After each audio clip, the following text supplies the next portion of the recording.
शांति। 25/6/2020 की साकार मुरली। मुरली का सार। मीठे बच्चे, बेहद के सुखों के लिए तुम्हें बेहद की नॉलेज मिलती है।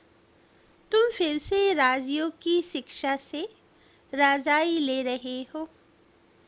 प्रश्न, तुम्हारा ईश्वरीय कुटुंब किस बात में बिल्कुल ही निराला है? उत्तर, इस ईश्वरीय कुटुंब में कोई 1 रोज का बच्चा है, कोई 8 रोज का, लेकिन सब पढ़ रहे हैं। बाप ही टीचर बनकर अपने बच्चों को पढ़ा रहे हैं। यह है निराली बात। आत्मा पढ़ती है, आत्मा कहती है बाबा। बाबा फिर बच्चों को 84 जन्मों की कहानी सुनाते हैं। गीत है दूर देश का रहने वाला। ओम शांति। बृहस्पति वार, उसका नाम रख दिया है बृहस्पति। ये त्यौहार आदि तो वर्ष मनाते हैं। बाबा कहते हैं तुम हर हफ्ते बृहस्पति डे मनाते हो। बृहस्पति अथवा इस मनुष्य सृष्टि रूपी झाड़ का जो बीज रूप है, चैतन्य है, वही इस झाड़ के आदि मध्य अंत को जानते हैं। बाबा ने कहा और जो भी वृक्ष हैं वे सब जड़ होते हैं। यह है चैतन्य। इनको कहा जाता है कल्प वृक्ष। इनकी आयु है 5000 वर्ष और यह वृक्ष 4 भाग में है। हर चीज 4 भाग में होती है। यह दुनिया भी 4 भाग में है। अब इस पुरानी दुनिया का अंत है। दुनिया कितनी बड़ी है, यह ज्ञान कोई भी मनुष्य मात्र की बुद्धि में है नहीं। बाबा कहते हैं यह है नई दुनिया के लिए नई शिक्षा, और फिर नई दुनिया का राजा बनने के लिए अथवा आदि सनातन देवी देवता बनने के लिए शिक्षा भी नई है। भाषा तो हिंदी ही है। बाबा ने समझाया है जब दूसरी राजाई स्थापन होती है तो उनकी भाषा अलग होती है। बाबा कहते हैं सतयुग में क्या भाषा होगी? जो बच्चे थोड़ा थोड़ा जानते हैं। आगे बच्चियां ध्यान में जाकर बतलाती थी, वहाँ कोई संस्कृत नहीं थी। संस्कृत तो यहाँ है ना, जो यहाँ है वह फिर वहाँ नहीं हो सकती। तो बच्चे जानते हैं यह है बृहस्पति। उनको फादर रास्ता भी कहते हैं झाड़ का। यह है चैतन्य बीज रूप। वह सब होते हैं जड़। बच्चों को सृष्टि के आदि मध्य अंत को भी जानना चाहिए ना। इस समय नॉलेज ना होने के कारण मनुष्य को सुख नहीं है। यह है बेहद की नॉलेज, जिससे बेहद का सुख होता है। हद की नॉलेज से काग विष्टा समान सुख मिलता है। बाबा ने कहा तुम जानते हो हम बेहद के सुख के लिए अभी पुरुषार्थ कर रहे हैं। फिर से यह फिर से अक्षर सिर्फ तुम सुनते हो। तुम ही फिर से मनुष्य से देवता बनने के लिए ये राजयोग की शिक्षा प्राप्त करते हो। बाबा कहते यह भी तुम जानते हो ज्ञान का सागर बाप निराकार है। निराकारी तो बच्चे आत्माएं भी हैं, लेकिन सबको अपना अपना शरीर है। इनको अलौकिक जन्म कहा जाता है, और कोई मनुष्य ऐसे जन्म ले नहीं सकते जैसे यह लेते हैं, और इनकी भी वानप्रस्थ अवस्था में प्रवेश करते हैं। बच्चों आत्माओं को सन्मुख बैठ समझाते हैं। बाबा कहते और कोई आत्माओं को बच्चे बच्चे कह ना सके। कोई भी धर्म वाला हो जानते हैं शिव बाबा हम आत्माओं का बाबा है। वे तो जरूर बच्चे बच्चे ही कहेंगे। बाकी कोई भी मनुष्य आत्मा को ईश्वर नहीं कह सकते, बाबा नहीं कह सकते। यूं तो गांधी को भी बापू कहते हैं, म्यूनसिपालिटी के मेयर को भी फादर कह देते, परंतु वह फादर है सब देहधारी। बाबा कहते, तुम जानते हो हमारी आत्माओं का बाप हमको पढ़ाते हैं। बाप खड़ी खड़ी कहते हैं, अपने को आत्मा समझो। वह बाप आकर पढ़ाते भी हैं, आत्माओं को हैं। यह है ईश्वरीय कुटुंब। बाप के इतने ढेर बच्चे हैं।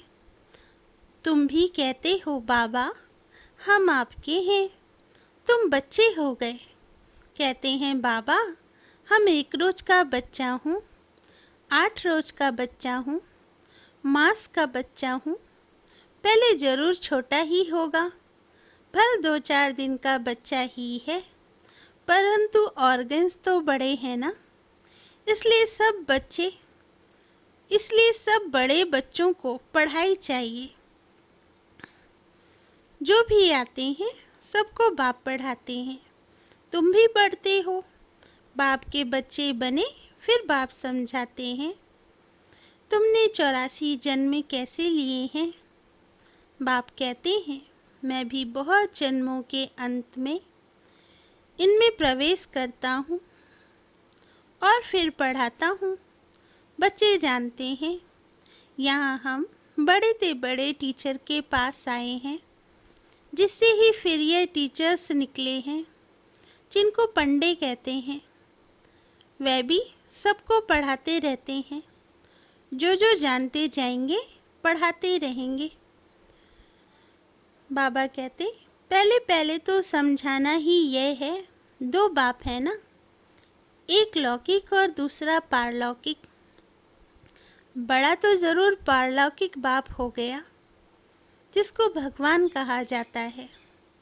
तुम जानते हो अभी हमको पारलौकिक बाप मिला है और किसी को भी पता नहीं, धीरे धीरे जानते जाएंगे। बाबा कहते तुम बच्चे जानते हो हम आत्माओं को बाबा पढ़ाते हैं। हम आत्माएं ही एक शरीर छोड़ दूसरा लेंगी, उससे ऊंच देवता बनेंगी। ऊंच से ऊंच बनने के लिए आए हैं। कई बच्चे चलते चलते ऊंचे से ऊंची पढ़ाई छोड़ देते हैं, किसी न किसी बात में संशय आ जाता है या माया का कोई तूफान सहन नहीं कर सकते हैं, काम महाशत्रु से हार खा लेते हैं। इन्हीं कारणों से पढ़ाई छूट जाती है। बाबा कहते हैं काम महाशत्रु के कारण ही बच्चों को बहुत सहन करना पड़ता है। बाप कहते हैं कल्प कल्प तुम अबलाएं माताएं ही पुकारती हो। कहते हैं बाबा हमको नंगन होने से बचाओ। बाप कहते हैं याद के सिवाय और कोई रास्ता नहीं, याद से ही बल आता जाएगा। माया बलवान की ताकत कम होती जाएगी, फिर तुम छूट जाएंगे। ऐसे बहुत बंधन से छूटकर आते हैं, फिर अत्याचार होना बंद हो जाता है। फिर आकर शिव बाबा से ब्रह्मा द्वारा बातचीत करते हैं। यह भी आदत पड़ जानी चाहिए। बुद्धि में ये रहना चाहिए कि हम शिव बाबा के पास जाते हैं, वे इस ब्रह्मा तन में आते हैं। हम शिव बाबा के आगे बैठे हैं। याद से ही विक्रम विनाश होंगे। अपने को आत्मा समझ बाप को याद करना है, यह शिक्षा मिलती है। बाप से मिलने जाओ तो भी अपने को आत्मा समझो। बाबा कहते आत्म अभिमानी भव।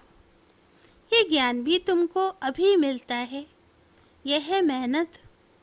उस भक्ति मार्ग में तो कितने वेद शास्त्र आदि पढ़ते हैं, यह तो एक की मेहनत है, सिर्फ याद की। ये बहुत सहजते सहज है, बहुत डिफ़िकल्ट भी है। बाप को याद करना, इससे सहज कोई बात होती नहीं। बच्चा पैदा हुआ और मुख से बाबा बाबा निकलेगा, बच्ची के मुख से माँ निकलेगा। आत्मा ने फीमेल का शरीर धारण किया है। फीमेल माँ के पास ही जाएगी। बच्चा अक्सर करके बाप को याद करता है क्योंकि वर्षा मिलता है। बाबा कह रहे हैं, अभी तुम आत्माएं तो सब बच्चे हो। तुमको वर्षा मिलता है बाप से।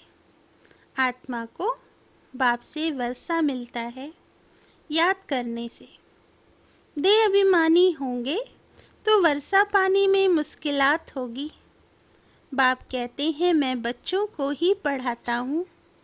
बच्चे भी जानते हैं हम बच्चों को बाप पढ़ाते हैं। यह बातें बाप के सिवाय कोई बता ना सके। उनके साथ ही भक्ति मार्ग में तुम्हारा प्यार था। तुम सब आशिक थे उस मासूक के। सारी दुनिया आशिक है एक मासूक की। परमात्मा को सब परमपिता भी कहते हैं। बाप को आशिक नहीं कहा जाता। बाप समझाते हैं, तुम भक्ति मार्ग में आशिक थे, अभी भी हैं बहुत। परंतु परमात्मा किसको कहा जाए इसमें बहुत मूझते हैं। बाबा कहते, गणेश हनुमान आदि को परमात्मा कह एकदम सूत मुझा दिया है। सिवाय एक की कोई ठीक न कर न सके। कोई की ताकत नहीं। बाप ही आकर बच्चों को समझाते हैं। बच्चे फिर नंबरवार पुरुषार्थ अनुसार समझते हैं और समझाने लायक बनते हैं। राजधानी स्थापन हो रही है हूबहू पहले मिसल। तुम यहाँ पढ़ते हो, फिर प्रारब्ध नई दुनिया में पाएंगे। उनको अमरलोक कहा जाता है। तुम काल पर विजय पाते हो। बाबा कहते, वहाँ कभी अकाल मृत्यु होती नहीं। नाम ही है स्वर्ग। तुम बच्चों को इस पढ़ाई में बहुत खुशी होनी चाहिए। बाप की याद से बाप की प्रॉपर्टी भी याद आएगी। सेकंड में सारे ड्रामा का ज्ञान बुद्धि में आ जाता है। मूल वतन, सूक्ष्म वतन, स्थूल वतन, 84 का चक्र, बस ये नाटक सारा भारत पर ही बना हुआ है। बाकी सब है बाई प्लॉट। बाप नॉलेज भी तुमको सुनाते हैं। तुम ही ऊंच से ऊंच फिर नीच बने हो। डबल सिरताज राव और बिल्कुल ही रंक। अब भारत रंक भिकारी है। बाबा कह रहे हैं, प्रजा का प्रजा पर राज्य है। सतयुग में था डबल सिरताज महाराजा महारानी का राज्य। सब मानते हैं आदिदेव ब्रह्मा को नाम बहुत दिए हैं। महावीर भी उनको कहते हैं। महावीर हनुमान को भी कहते हैं। वास्तव में तुम बच्चे ही सच्चे सच्चे महावीर हनुमान हो, क्योंकि तुम योग में इतना रहते हो जो माया के भल कितने भी तूफान आए लेकिन तुम्हें हिला नहीं सकते। तुम महावीर के बच्चे महावीर बने हो क्योंकि तुम माया पर जीत पाते हो। 5 विकार रूपी रावण पर हर एक जीत पाते हैं। एक मनुष्य की बात नहीं। तुम हर एक को धनुष तोड़ना है, अर्थात माया पर जीत पानी है। बाबा कहते, इसमें लड़ाई आदि की कोई बात नहीं। यूरोप वासी कैसे लड़ते हैं? भारत में कौरवों और यवनों की लड़ाई है। गाया ही हुआ है, रक्त की नदियाँ बहती हैं, दूध की भी नदियाँ बहेंगी। विष्णु को क्षीर सागर में दिखाते हैं। लक्ष्मी नारायण है पारसनाथ। उनका फिर नेपाल तरफ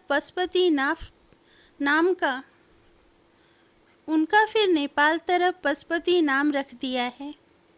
एक ही विष्णु के 2 रूप, पारसनाथ पारसनाथनी। वह है पशुपतिनाथ पति, पशुपतिनाथ पत्नी। उसमें विष्णु का चित्र बनाते हैं, लेख भी बनाते हैं। अब लेख में क्षीर दूध कहाँ से आया?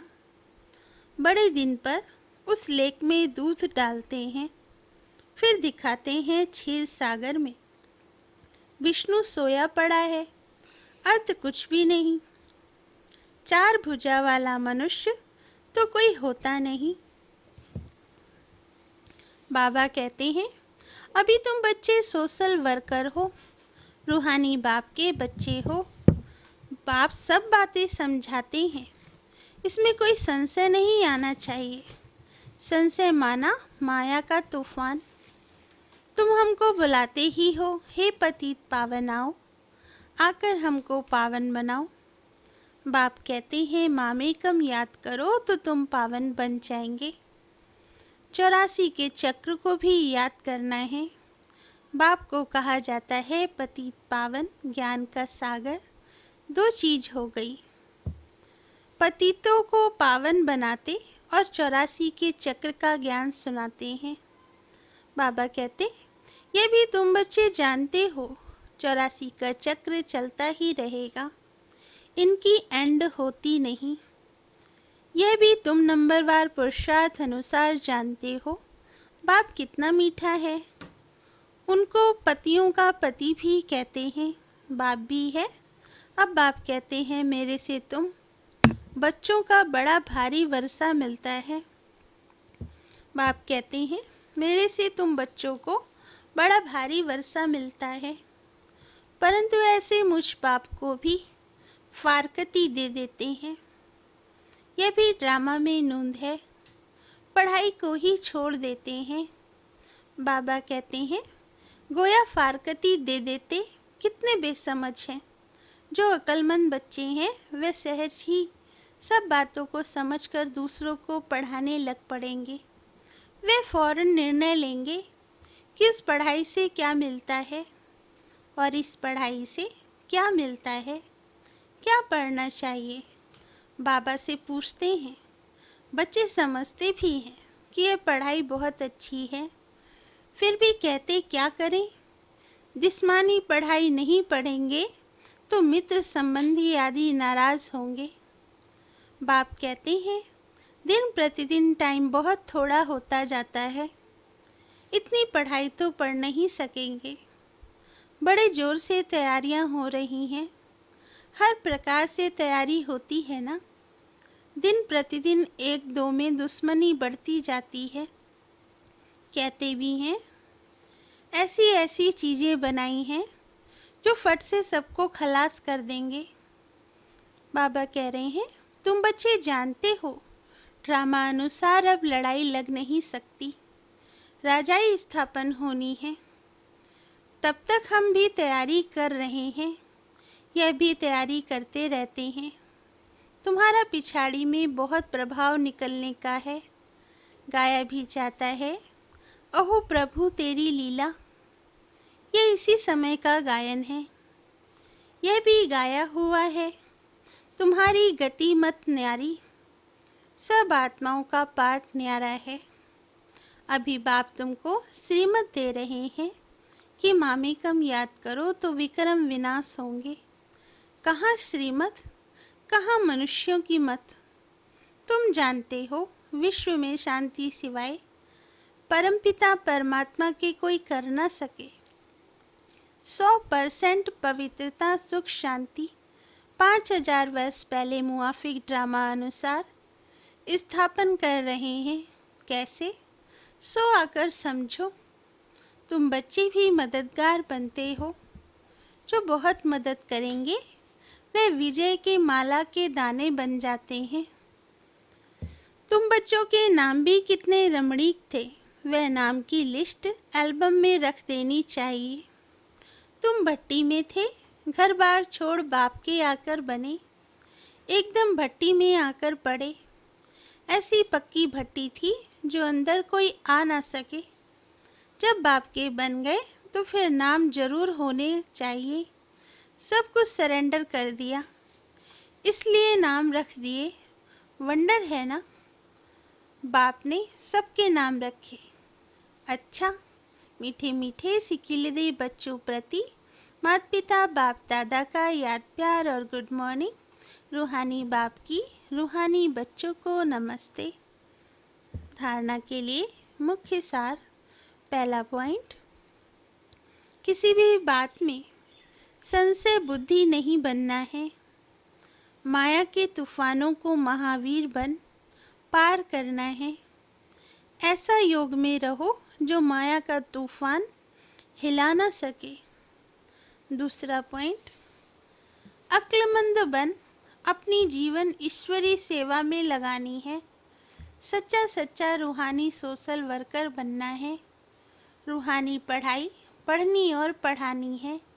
वरदान, संकल्प रूपी बीज को कल्याण की शुभ भावना से भरपूर रखने वाले विश्व कल्याणकारी भव। वरदान का सार, जैसे सारे वृक्ष का सार बीज में होता है, ऐसे संकल्प रूपी बीज हर आत्मा के प्रति, प्रकृति के प्रति शुभ भावना वाला हो।